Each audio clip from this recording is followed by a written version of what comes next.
তোমার একটু ইয়ে নেবো, সাক্ষাৎকার নেবো, ঠিক আছে?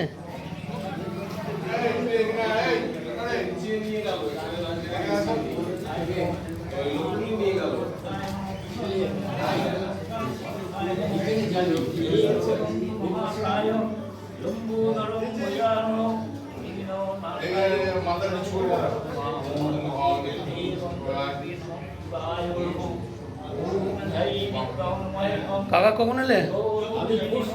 পরশু এসছেন।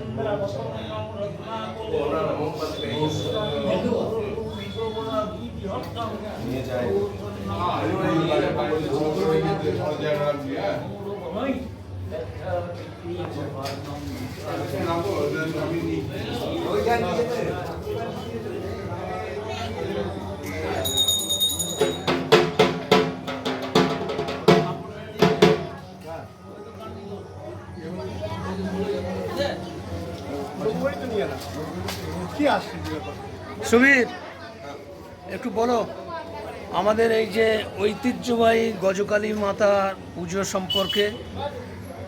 আপনার নাম? আমার নাম সুবীর চক্রবর্তী। সুবীর চক্রবর্তী, ভালো করে একটু ইয়ে করে জোর করে বলতে হবে।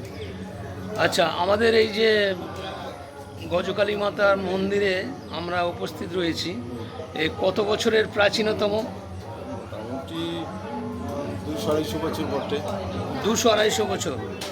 তো এই পুজোর বিশেষত্ব কি? পুজোর বিশেষত্ব আমরা আমাদের জানা আছে যে আসো তারকাসো, কষা থেকে এই ঠাকুর একটু জোরে বলো। কষা থেকে এই ঠাকুর হ্যাঁ অন্যান্য অত্যাচারে, বিভিন্ন রকম সামাজিক অত্যাচারে হ্যাঁ। ঠাকুর এখানে চলে স্বপ্নাদেশ দিয়ে এখানে চলে আসে। আচ্ছা। এবং আমরা সেটাকে ধুমধাম করে আস্তে আস্তে যত দিন যাচ্ছে হ্যাঁ মানুষের অর্থনৈতিক পরিকাঠামো ভালো হওয়ার জন্য পুজোটা বিশাল আকার ধারণ করছে।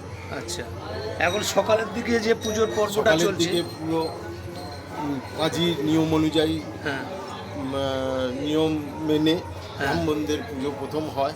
টোটাল গ্রামবাসীবৃন্দের নামেই পুজো হয়, উৎসর্গ হয়। তারপরে সমস্ত লোকের পুজো নিয়ে আসে এবং সেই পুজো করা হয়। আচ্ছা, আপনার নাম? আমার তারকনাথ মিশ্র। তারকনাথ মিশ্র। আপনি তো এই মন্দিরের পুরোহিত? হ্যাঁ। হ্যাঁ। আচ্ছা, একটু বলুন আপনাদের মানে বংশ পরম্পরায় যে আপনারা পুজো করছেন সংক্ষিপ্ত আকারে যেটা জানেন। বলতো ওই একই যে বলে গেল যিনি বললেন, হ্যাঁ যে শোনাবো আর কি, আমরা তো আর জানি না।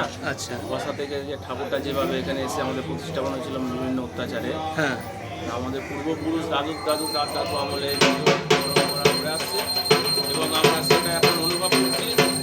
জিনিসটা গ্রামের খুবই ভালো, বা মানে যত দিন যাচ্ছে মানুষের মনে একটা এই যে গজকালী মাতার যে একটা বিশাল আশীর্বাদ এবং মহিমা, যেখানে যাই স্মরণ করে এবং তার কাজকর্ম তার সঙ্গে সঙ্গে ফল পাওয়া যায়।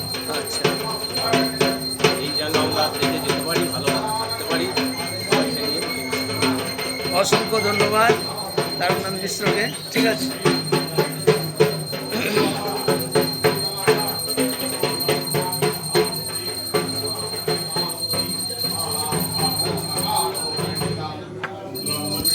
বাবা,